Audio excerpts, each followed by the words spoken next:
Well, good evening, everybody. Alan Slaughterzinski for the Brevard Sports Network as we continue with the summer series of interviews. And we really get down into the summertime theme tonight because we've got a lot of good stuff to talk about as it pertains to summertime. And certainly our guest tonight is more than qualified to talk about these subjects. In fact, recently, well, I'll let him tell you about it, but let me just tell you a little about him before we get into why he is here. He is a recent graduate of Edgewood Jr. Senior High School, class of 2023. He will be attending Nova Southeastern next year for college. We'll find out what he's going to study. He was on the swim team, a very good Edgewood swim team. And so please help me welcome, and let's give a big round of applause to Matthew Struble. Matt, how are you, man? I'm doing very good. Thank you for inviting me, Alan. Absolutely, man. It's a pleasure to have you here. All right, so before we talk about why you're here, let's discuss a little about you. Let's find out a little bit about Matthew Struble. All right, so you just recently graduated from Edgewood. Tell me a little bit about yourself.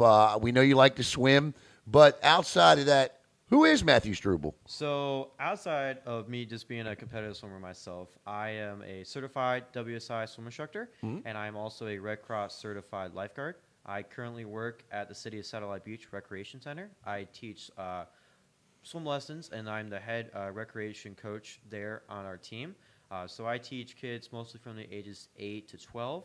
Sort of just refining the strokes, trying to show them the fun side of swimming, in my opinion, sort of get them into the levels of sort of what I've been doing and a lot of my other friends, so just sort of getting them into the competitive side of swimming and just sort of seeing if they just want to learn about just sort of the water safety side of it, or if they're trying to get into the sport, trying to join that AAU sort of team, or going into USA Swimming like myself. You know, I've got to ask this question. I posed this question last week to our county's new top athletic director who has a wrestling background. And I said at that particular point in time that to me, no other athletes do more training and just outright abuse to their bodies than do swimmers, and I mean abuse in a good way, than swimmers and wrestlers. I don't think people realize the training regimen that swimmers go through. So how did you know that swimming was the sport for you? I think I had an attachment from the water from a very young age. I remember I started swim lessons with my dad when I was 6 months old. And ever since that moment, I sort of just had a connection to the water. When I turned the age where I could swim on a competitive swim team, at 5 years old, I was joining those rec teams. And I started breaking those records at 5, 6 years old. And then I got offered from my USA swimming coach at the time up in Illinois where I used to live. Said, hey, you want to join the big leagues? And I was like, oh, I want to join. And so I started just building up my confidence in the water, trying to do those different strokes, learning about all 4 strokes, the different distances. And ever since then, I've been swimming. In love with it. In love with it. Like there's those times where waking up at 5:15 in the morning. It's not the greatest thing to do, but I still love love getting in the pool every day, swimming as much as I can. It's one of the greatest things to do. Now you start here in Florida swimming where they get up at 5:30 in the morning and the water's somewhat warm. You started up north in the Midwest where. Sir. You know, it's not really all that warm at 5:30 in the morning. No, the great thing up north is that they have inside pools. Yes. So it can be snowing outside, right. But I can still be swimming. And that was a major change when I moved down here. Is I came out for my first day of swim practice, and it was outside. And I'm like, oh my God, I'm outside. I did not have mirror goggles at the time. I had clear goggles. So I was swimming backstroke, and I was like, it's the blinding light. I can't see anything. And it was a major change for me as a swimmer from going from an inside competition pool to an outside competition pool. And it was very hard to do, but I was able to make the change. So I understand truly with people that say, I'd rather swim in an indoor pool. I'd rather swim in an outside pool. Right. Because it is two polar opposite things. It's not a simple change. That's a great comparison. We're here with class of 2023, recent Edgewood Red Wolf graduate, Matthew Struble, and I want to talk about that graduation. Edgewood, like West Shore and a couple of other schools, you don't have that large senior class. You don't have those large class sizes. I watched your graduation online from the King Center. Phenomenal graduation. Thank you. Talk a little bit about that moment when you're walking across that stage and what's going through your mind. I think I had a lot of emotions going that night. So first off, it was a really big deal to me. I was in my school's band ever since 7th grade, so I've been at my school's graduation playing in person or through recording during the pandemic, in that seat in the back sort of side of the band, and that emotion I was so ready for it. I think it was been building up since 7th grade, and walking across that stage was sort of like I'm going to close one chapter of my life, and I'm going to begin my new part when I go down to Fort Lauderdale in the fall. And I was honored where I was able to give a speech and also play at my own graduation. Right. And it just blew me away how much, even though we only had 132 graduates, it felt like we were all supporting each other, even through when we were walking across the stage. As you were watching it, you could hear the people, you could hear the crowd it was going. great. And all of us graduates, every time they would finish all the accolades that one person would get, you would hear the crowd just going nuts. It was amazing to hear all of the accolades and what this class has accomplished. Obviously through the sports spectrum, we're very familiar with a lot of student athletes at Edgewood, Lindsay Angermeyer, just to name one. But yeah, it was phenomenal to watch. Okay, so you're going down to Nova Southeastern. What does the future hold for you in terms of what do you want to study? So right now, I am signed up to do a double major in education and psychology. Wow. So my hope is that once I get my bachelor's degree, I'm going to go into my master's for both. And my hope is that I'll come back here to Brevard County after 6 years with my double master's degree. And I want to be a school therapist. I have this attachment to helping people, and I've dealt with my own personal anxiety before in the classroom and also in the pool. So I think that I can sort of give that next generation of kids that real help. And saying Brevard County right now is trying to get that mental health program into full-fledged in all the classrooms. I think that I would be one of those people that can really help the next generation of kids. How were you able to work through that anxiety in the pool? I think that once, I get behind the block and I got nervous. I Right. remember my first Cape Coast Conference back in 2017. I'm a little 7th grader. I'm going against a senior. Yeah. And I'm 5 feet tall, and they're 6'5". Right. And I had to just tell myself, I said, there's a reason why I'm here. Right. There's a reason why a 7th grader is racing a senior. It's Correct. because I put in that hard work, waking up at 5:30 in the Sure. morning, as I said. And it's just sort of telling myself that there's a reason why I'm here. And I just sort of got to let that butterfly sink down in my stomach. And when I get on that block, it's just I got to turn it off, and I got to say, all right, it's time to race. That's a perfect segue into what attracted me to want to talk to you and bring you in studio and not just do a regular video link up interview. You're the fact that you want to get a double major and to give back by helping, I think is incredible. And you've already spent a great deal of time of your high school career doing that. We're here with Matthew Struble. Now, Matthew, you recently were honored. You're wearing a medal around your neck. If you would take a minute to tell everybody just exactly why you're wearing that medal. So, if you know, Edgewood and West Shore seniors are mandated to do a community service project.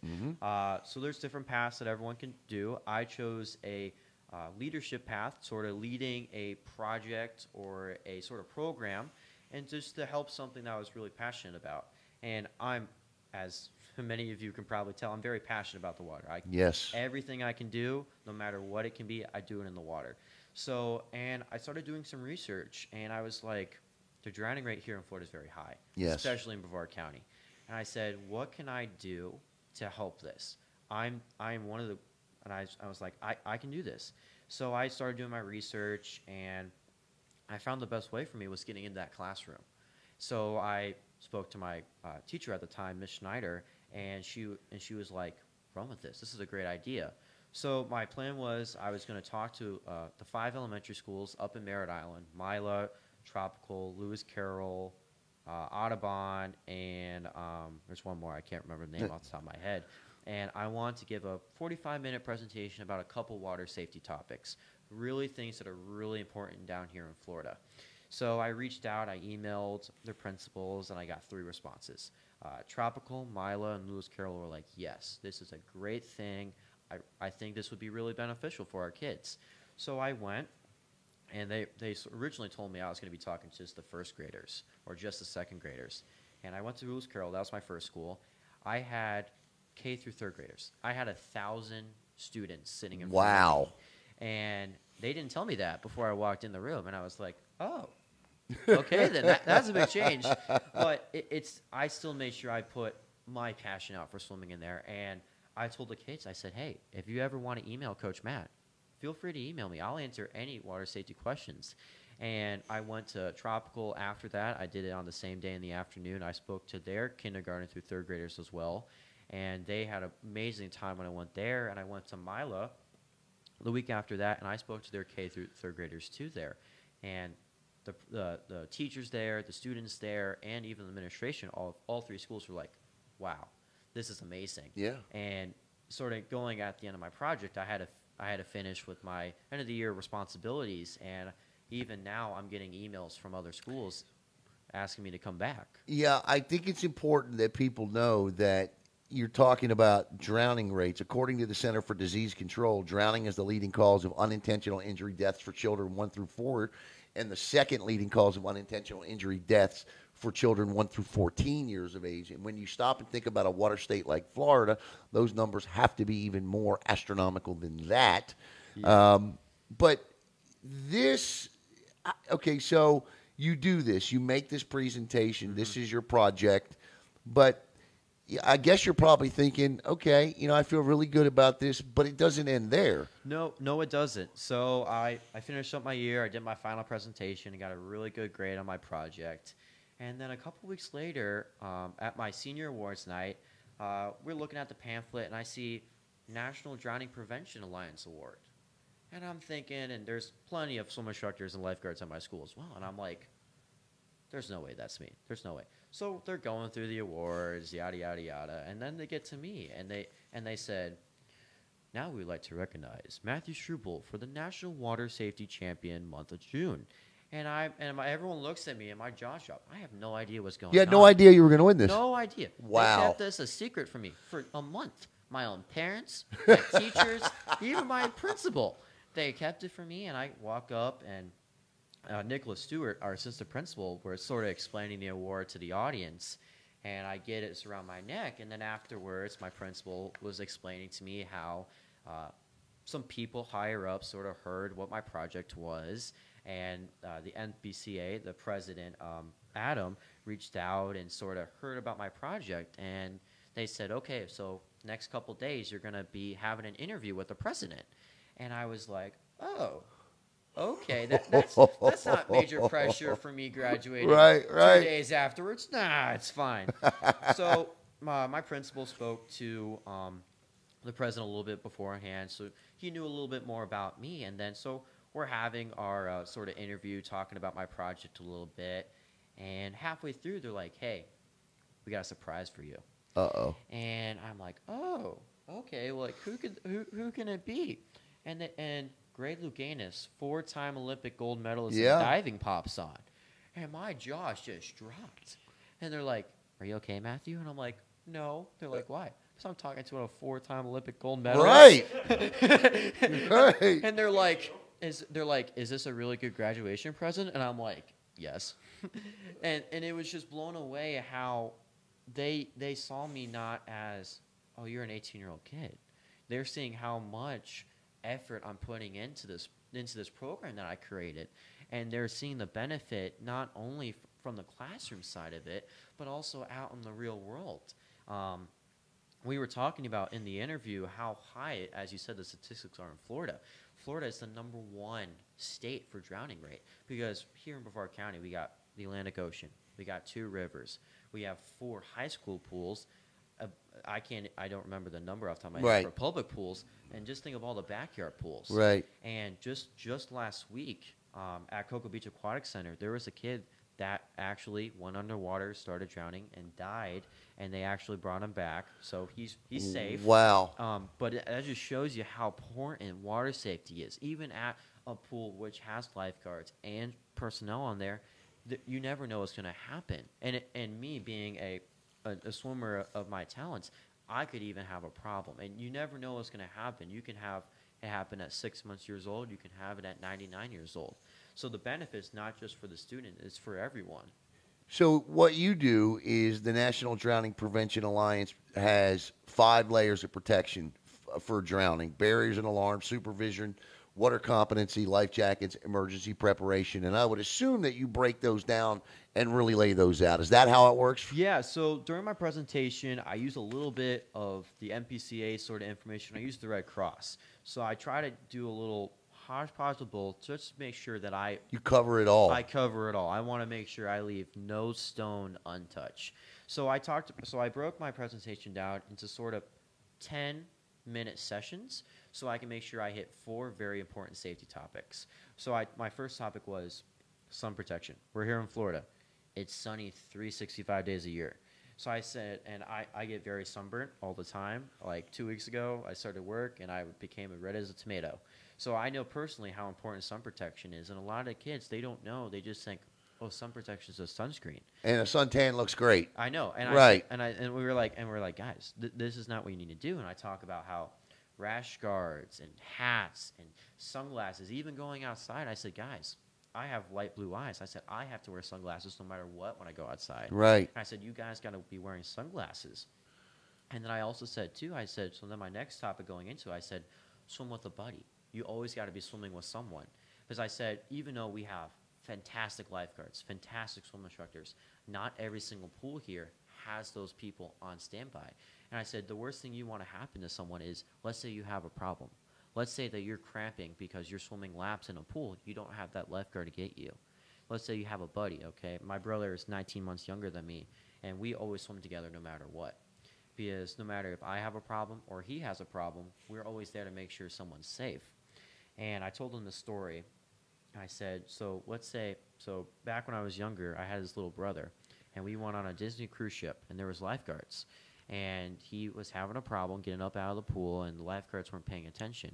But luckily, with me being right there in the pool, I was able to get him out of the pool and make sure that he's safe. He was okay, yeah. And this was when I was six years old. And I said, and I'm talking to these kids, I'm like, you're 6 years old right now, and see what you can do to help your younger sibling. Right. And a lot of them had those younger siblings, and they were thinking in their heads, oh, I can be that person that can save that life. And I even said that buddy can be a babysitter. It can be that older cousin that you might have. It does not have to be that sibling, or it could even be your best friend. I use the word battle buddy. Right. Because you always want to have your battle buddy with you. Right. And then I said, a lot of times now we're getting into the summertime. You know, those summer storms are coming in. They're coming in right about 3 o'clock. And I said, when you hear that boom, you need to go inside. And they're like, Coach Matt, what do you mean? I said, well, normally when you hear a boom, there's a storm coming. You can normally hear, when you hear the boom, the storm is in between 10 to 15 miles away. Right. When I teach swim lessons, as soon as I get that alert on my phone, it says 10 miles away for lightning, I get my kids out of the pool. Right. And I said, you don't want to be in that pool if you don't have that lightning alarm when that storm comes rolling in, because you might get lightning might hit that pool, and you might have a problem. So it's super important. And then my last topic I talked about was sort of looking before you jump in, okay? A lot of our pools here are luckily clear, but our ocean is not very clear, reasons, sort of marine science reasons, and also our rivers here, they're not clear because there's pollutants and other animals and those sort of things. And I said, you don't want to jump into the Indian River and jump on a rock, because now your foot's having a problem, now you're down a leg, and you can't really swim back to shore. And then I took the final sort of 10 to 15 minutes sort of based on how much time I had at the end. And I said, what questions do you have for me? And I had the typical questions of, can you beat Michael Phelps? Those sort of questions. But then I had those questions of like, so Coach Matt, I'm going to go visit, one kid said, hey, I'm going to go swim in Canada. And I said, okay, well, remember, in Canada, it gets really cold. Right. So I said, and I sort of made sure I talked about all those questions that those kids had. I said to this kid that's going to Canada, I said, so remember, you're going up north, and when you go up north, it gets colder, right? Down in Florida, it normally stays above 60 degrees, so you're fine. But I said, when you get to 40, even 30 degrees, I said, as soon as you get out of the pool, you got to wrap up. And he said, why, Coach Matt? I said, you don't want to hit hypothermia. Right. I said, even though you're out of the pool, you're dried off, your body's still cold. And I said, it's super important that you dry off and those sort of things. So I talked about a variety of different topics. I still love talking about water safety. And it was a really big honor that NPCA reached out, and they were like, wow, this is a really big deal. What do you recommend for kids with rip currents? Is that the battle buddy? Make sure you're in the ocean with two. And that's because that's the worst thing here in Florida. So that's a great point. And I said, this is what we do with rip currents. I have multiple friends that are beach lifeguards, and I spoke to them actually about this point because many kids ask this question. And I said, so what do they do? And they said, so imagine the rip current is sort of coming in towards the shore, okay? You have different options. You can swim out towards the ocean and sort of make like a U-turn back into the shore so you get out of the rip current. You can sort of, if you are big enough, if you are tall enough, you're able just to stand up out of the rip current if you're close enough to the shoreline. And back to what I said before, always swim with that buddy, because you might have someone that is bigger than you that can touch the bottom. You might have someone that's strong enough just to pull you out of the rip current altogether. Or you might just have that sort of thing where you're able to lock arms and you can just sort of swim yourself or just get yourself safely out of that rip current. Do you have any plans to teach this presentation before you leave for South Florida? I do not have it right now. I'll tell you what we're going to do. Okay. If you could come up with a class that you want to teach, I think everybody needs to hear your message. I think everybody needs to see this. Thank you. Brevard Sports Network would love to come. Thank you. And shoot this live for you. Wow, thank you. We would absolutely love to do this, have this on the page where everybody can see not just what you've created, but the important messages behind it. To sum up your entire program and what you do, what would you say? What if somebody said, you know, what is the biggest piece of advice that you could offer to anyone in regards to water safety? I would say the biggest piece of advice is just to know water safety. You don't have to be, I get this question all the time from parents. They said, well, does my kid need to be like you? I said, no. No kid needs to be like me. No kid. I never recommend a parent to make their kid a competitive swimmer. I recommend to parents that their kid knows how to swim, just the basic freestyle, and that they know the certain rules and sort of positions that they need to make sure they stay safe. And I said, all you have to do is go to your local recreation center or just someone that you know that is a certified swim instructor and just ask them, hey, I want my kid to make sure that they know how to stay safe when they go in that pool, the ocean, or the river, no matter what happens. So normally what I do is when I get a parent ask, I said, okay. And I just sort of go from there. I make sure they know how to swim freestyle. They know how to tread water for at least 5 minutes and make sure they know certain positions where they can save that energy if they're in that certain situation where they're not getting that immediate help. The tiring is the whole thing. It is. You know, what was it like talking to a 4-time Olympic champ? I think he was awesome, by the way, in the interview. And for those of you watching, stick around after we're done with the interview because I'm going to play about 2.5 to 3 minutes. It's a great interview. It's about 30 minutes long, but I'm going to play the highlights after this interview's over. I'm sorry. Go ahead. Yeah, it was an amazing person to talk to. He was really knowledgeable about water safety, and he just sort of gave me that sort of extra drive to just keep going with this. Yeah. I think, like, I always have that internal drive to do the best that I can, but hearing it from a 4-time Olympic gold medalist, it just really got me going even more, just showing how important this is. And him and I were talking in the interview. If you want to watch it, it's on the NPCA YouTube channel, and we were talking about how there's not just the benefit this here in Brevard County. This can benefit all of Florida, and even a benefit in the United States. So the hope is for me for this program is when I'm coming back next year, sort of continuing with my program, is that hopefully we'll start off here in Brevard County, and my hope is that we'll try to expand this into the other counties. I think that every Floridian, because of how close we are to water and how much water we have around us, should be mandatory. This should be mandatory. Yeah. And I say this because this is so important. Yeah. And people were like, well, nobody hears about it, because I'm like, it always gets put on the back burner. If you're buying a home, or you have a home and you want to put a pool in, you should be required to take a course like this. Yes. What is it? You said 45 minutes at the most? It is 45 minutes. I know people that do even a half an hour. Yeah, I mean, it should be required. You should have to show the certificate to get the pool built. I think that this is just something that's so important that every person should be able to do this. I agree. I 100% agree. What do you do for fun? That's a great question.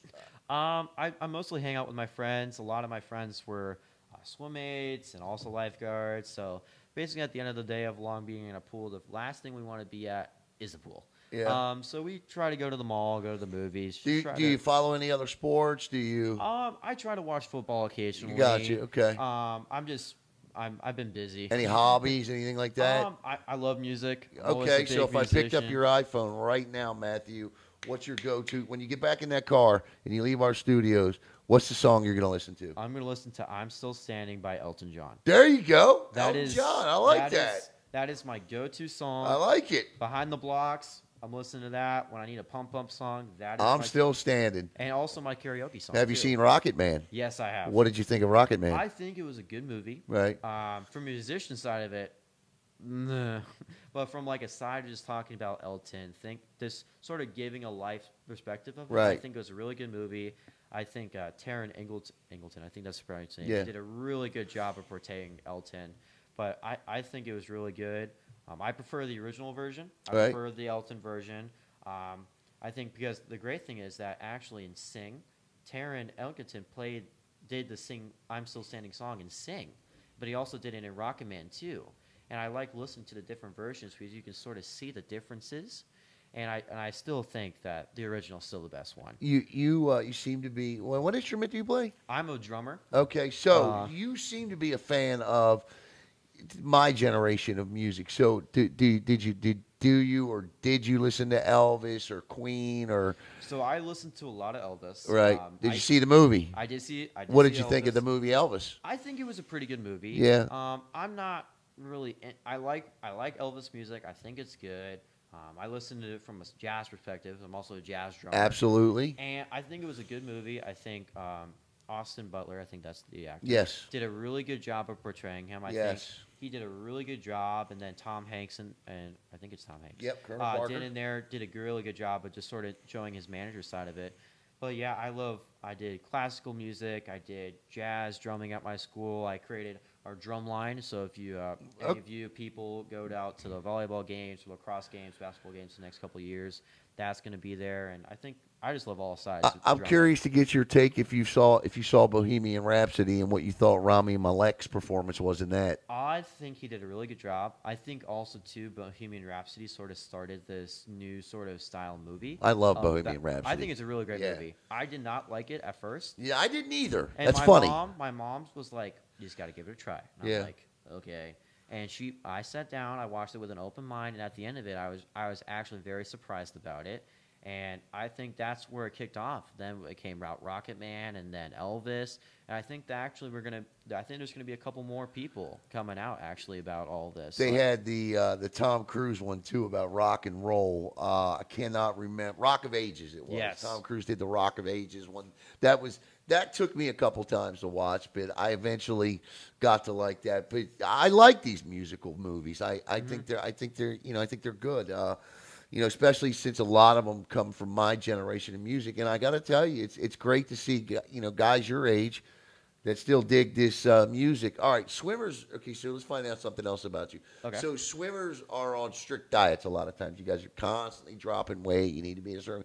But when that all goes away and you get that couple of weeks to be able to go out and eat what you want, What are you eating? What's your go-to? What's your So favorite? I always try to keep just a sort of good diet. Right. I always try to keep it the same.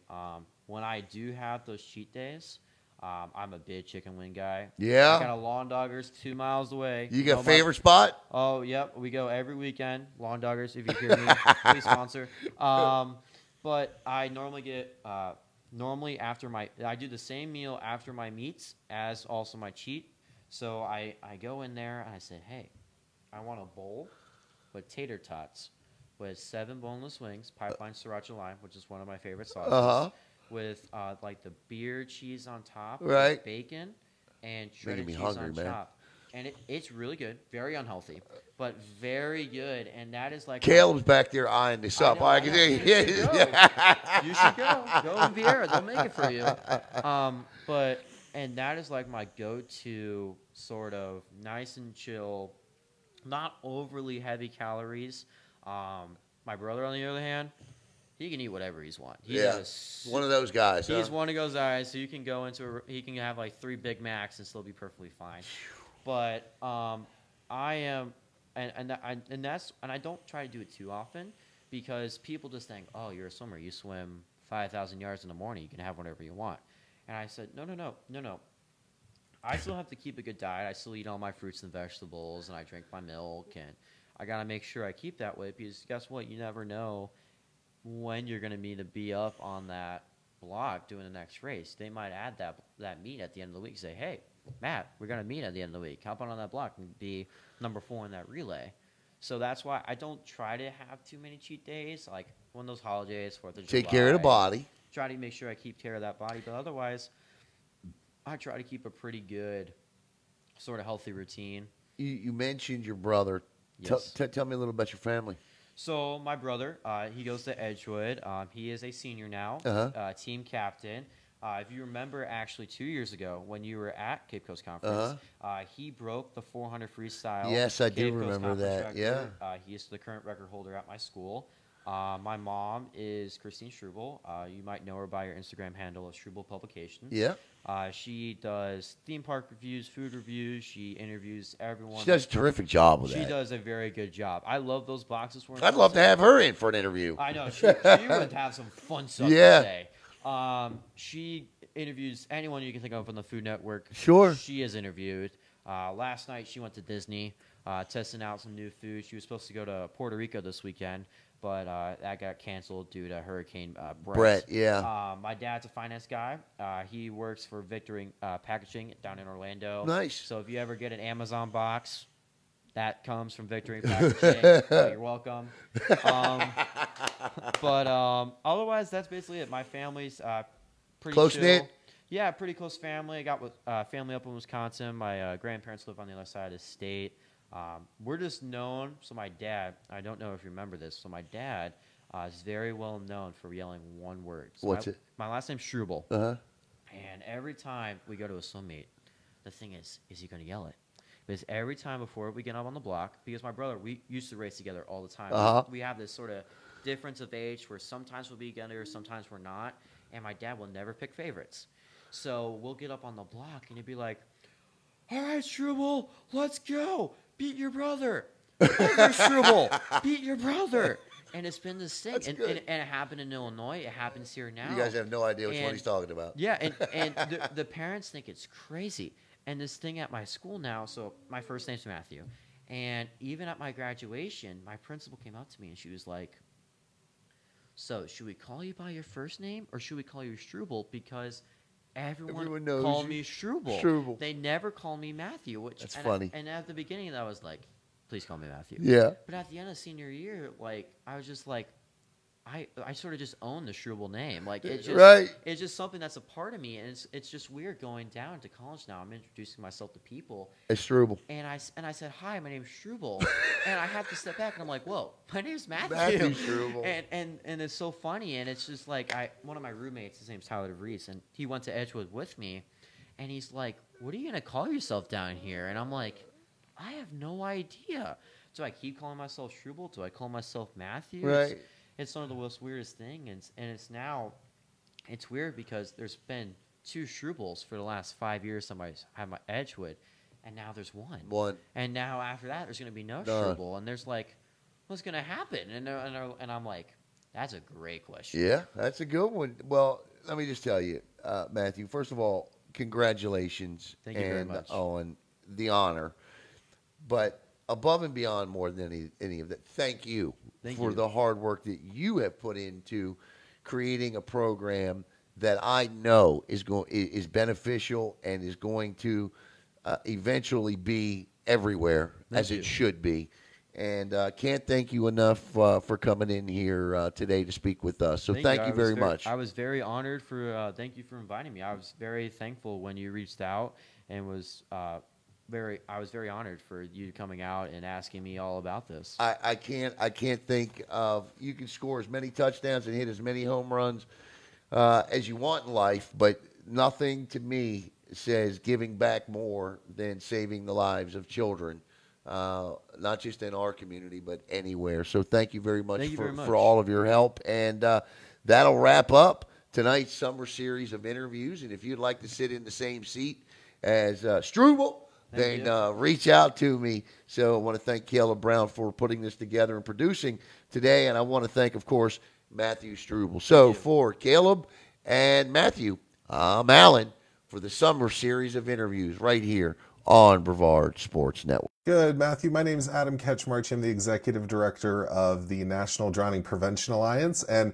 wanted to bring you in and congratulate you on being named our June Water Safety Champion of the Month. We were so happy and excited to hear about your efforts, what you're doing in your local community to really address the problem of drowning, especially with young children. And we have a little bit of an extra surprise for you. We have another champion who heard about what you were doing and wanted to join us to offer his congratulations as well. So I'm going to have Greg Louganis join us, actor, author, and 4-time Olympic gold medalist, who is often called the greatest diver of all time. Greg, welcome to the conversation. Thank you. And Matthew, congratulations. It's incredible work that you're doing and really saving lives. It's just wonderful. I'm honored that that you guys are recognizing me for my hard work. It really means a lot that after all this hard work that I'm going to be able to help even more lives now, just not here in my county or in my city, that hopefully people around the United States can help from this. Definitely, for sure. And Greg, I know, from one water safety champion to another, I know you're a champion in many aspects around the water, but I know you also kind of celebrate being a water safety champion and keeping safety kind of front of mind anytime we're around the water. For sure, for sure. I mean, the 5 layers that NDPA advocates, barriers and alarms, supervision, water competency, life jackets, emergency preparedness.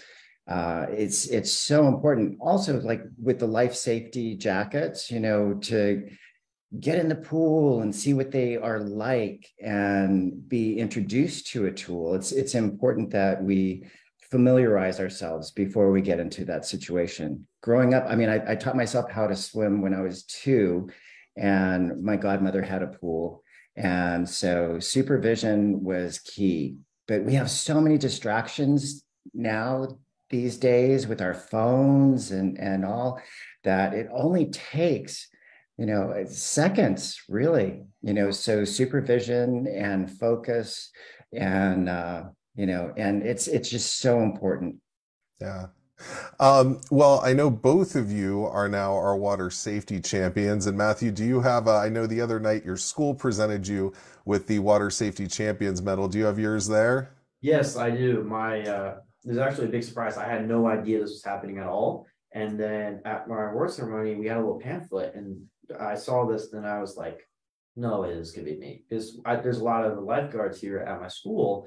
And then they're going through, and then they do it. And then my assistant principal says my name, and I look up and I look around, and everyone's just, their jaw just drops. And I walk up, and then my principal handed me the medal, and I was like, oh my gosh, this is actually happening. And I was in shock for words. I literally had no idea what I was saying. And then my friends started asking me about this, and I had no idea what was going on. And then my mom pulled me aside later that night, and she's like, all right, you're now the water safety champion for June. And I was like, oh my God. And then I started reading your story. I read your story, Greg, and I was just blown away that now I'm able to be like you, and you're a 4-time Olympic champion in diving. And I'm not to that level in any way, shape, or form, but now I can say that I'm part of an elite group of people that are trying to give back to the community, which is truly means a lot to me as a swimmer, as a mentor to young students now, and even as a swim coach. Yeah, it's all about the lives that we touch, right? And you've touched so many lives, and be able to, to pass that on to others, and the awareness, and keeping the water a safe place and fun. So it's incredible work that you're doing. Thank you very much.